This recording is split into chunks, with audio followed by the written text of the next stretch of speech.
Right now at Gap Factory and Banana Republic Factory, save 50 to 70% off everything in stores and online. That's right, 50 to 70% off everything. Celebrate the 4th with dresses from $19.99 at Banana Republic Factory. And at Gap Factory stores, tees start at $4.99. Plus, save an extra 40% off clearance. Sale ends Tuesday. Search our store locator for your nearest Gap Factory and Banana Republic Factory store or shop us online. Blog Talk Radio. Hi, this is Jeff Alpin, the Big Game Hunter, and you're listening to No BS Hiring Advice Radio, or watching it as a Google Hangout.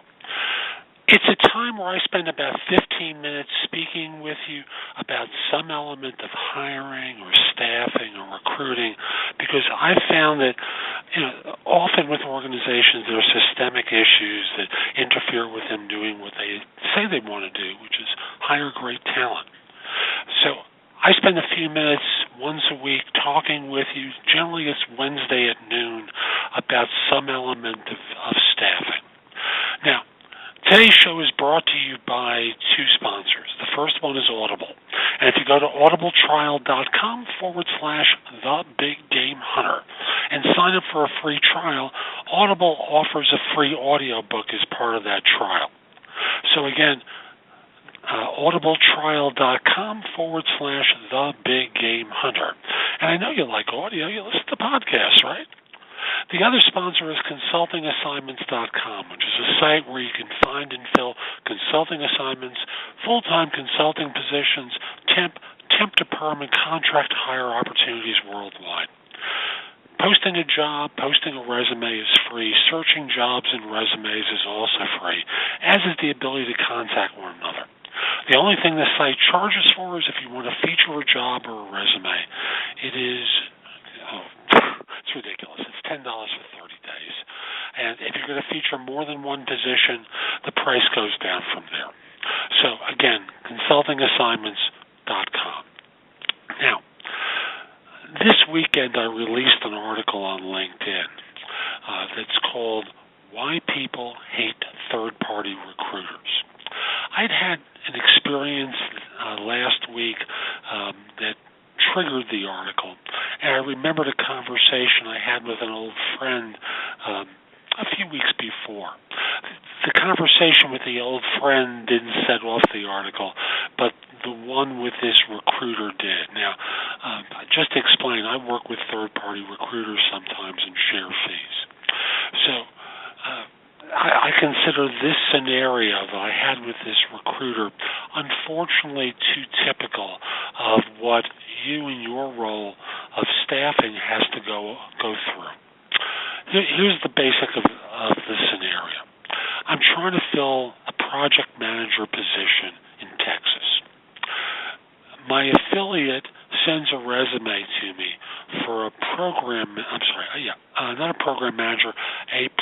manager who's in North Carolina. Again, project manager, program manager. Texas, North Carolina. Not exactly a place where the twain is meeting in either case. So my practice is I don't respond if I get a bad resume. I don't care if that's from a recruiter. I don't care if that's from a candidate. My advertising always says I will only respond if I think your background fits the role that's involved. So I receive that, and then from there, a day or two later, I get a phone call from him. Now, he's going to try and argue his way into getting me to work with this person.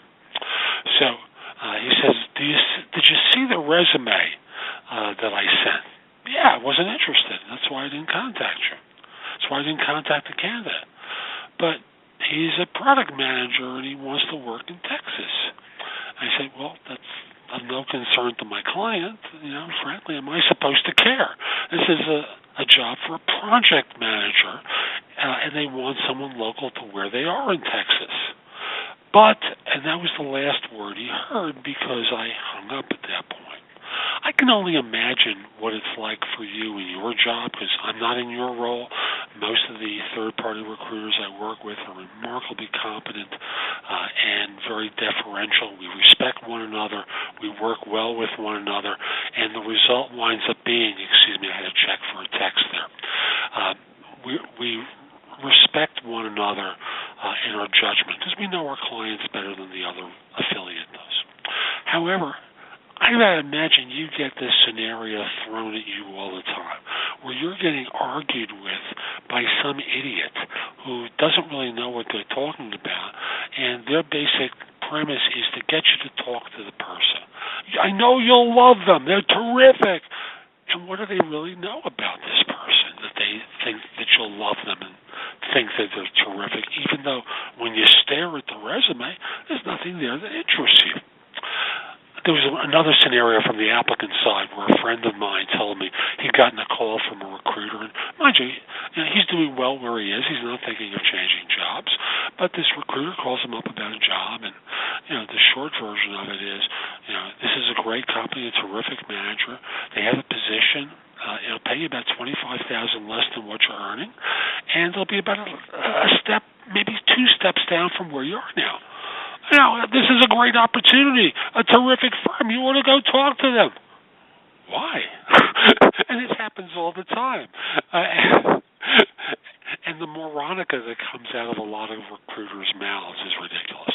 So I just thought I would do a show that would talk with you about how to avoid these scenarios. So the first one is really to understand the background of the person that you're going to be working with. Now, I really don't care about what firm you work with. It's more about the recruiter. Here's why I say that. Years ago, I was in a lawsuit when I was in New York.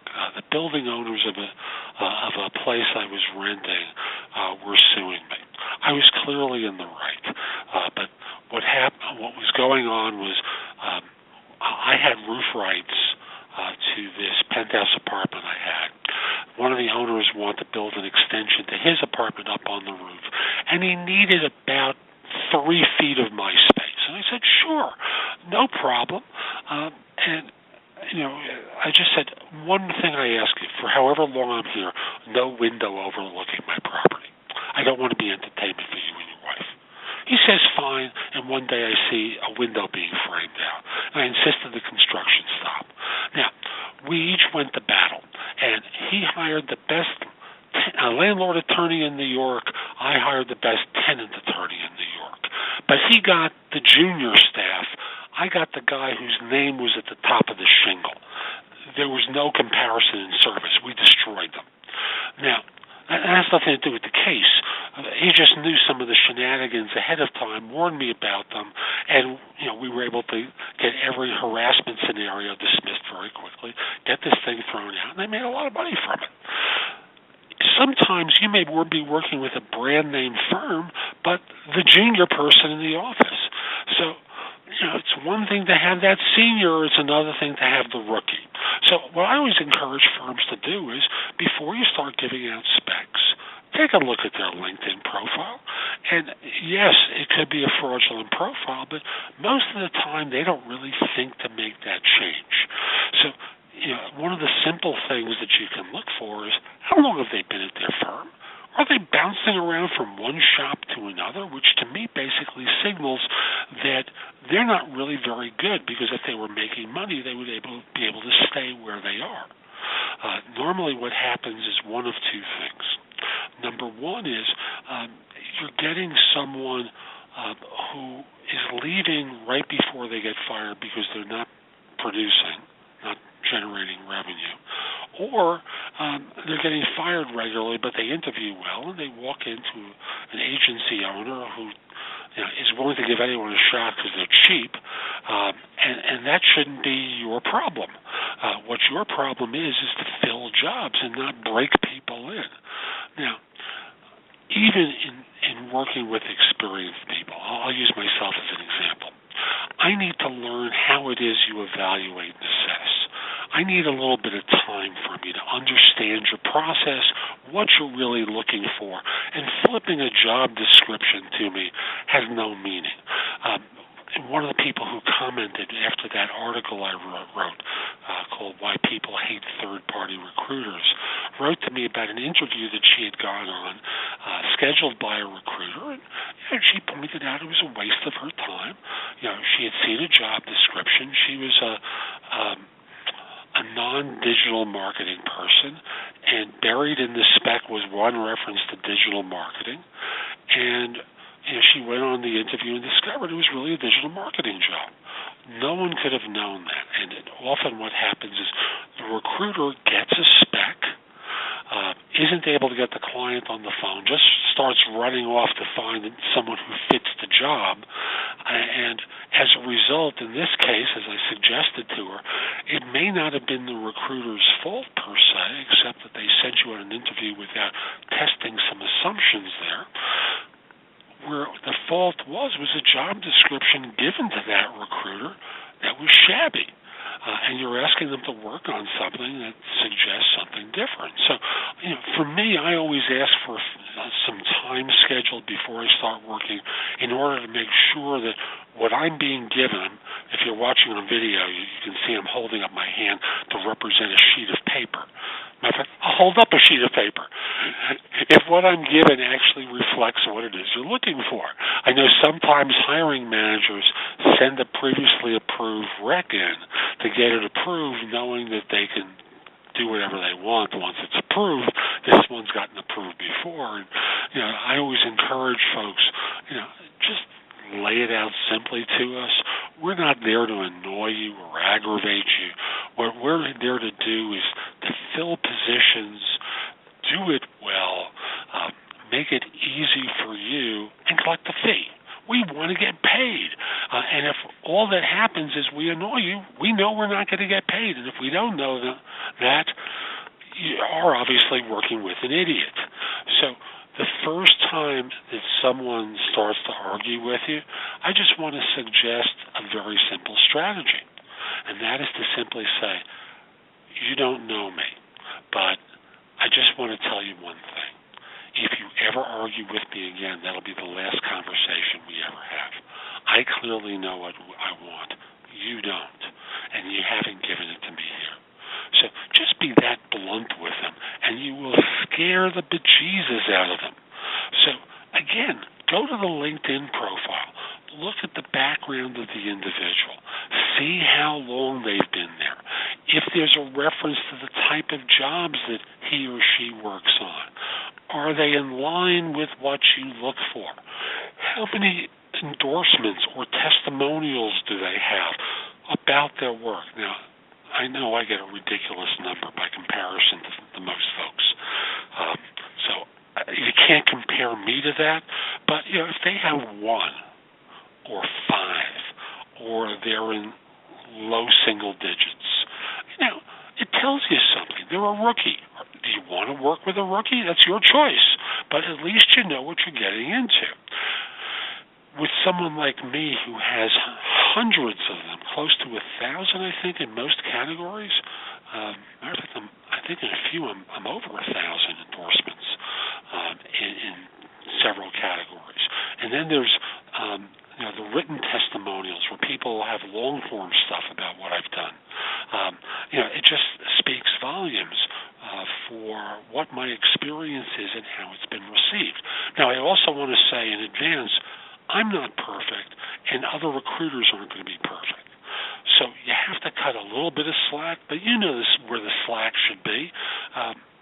That client in Texas who talked to me about a position, first 3 resumes I submitted, 1 was right, 2 weren't, and she said, I want to test what you're doing, and I gave her a 3 bears scenario.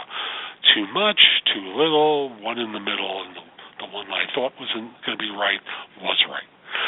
So, at the end of the day, what you need to do is assess the recruiters by looking at their background, talking with them to get a feel for their intelligence, seeing what they really know, what they don't know, see what others have thought about them, see what, and just remind them that they have one opportunity to annoy you.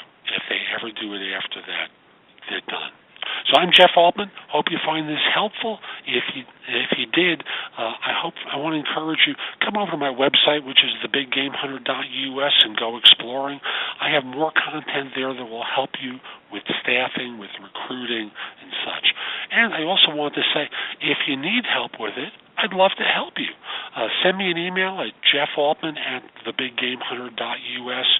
Let me know who to contact. If it's you, let's schedule a time to speak. I'd love to help you in your firm staff positions. And if I don't think I'm going to be able to, I'll let you know that too. I don't want to waste your time or mine. Hope you have a great day. Oh, connect with me on LinkedIn, linkedin.com/IN/the-big-game-hunter. Take care.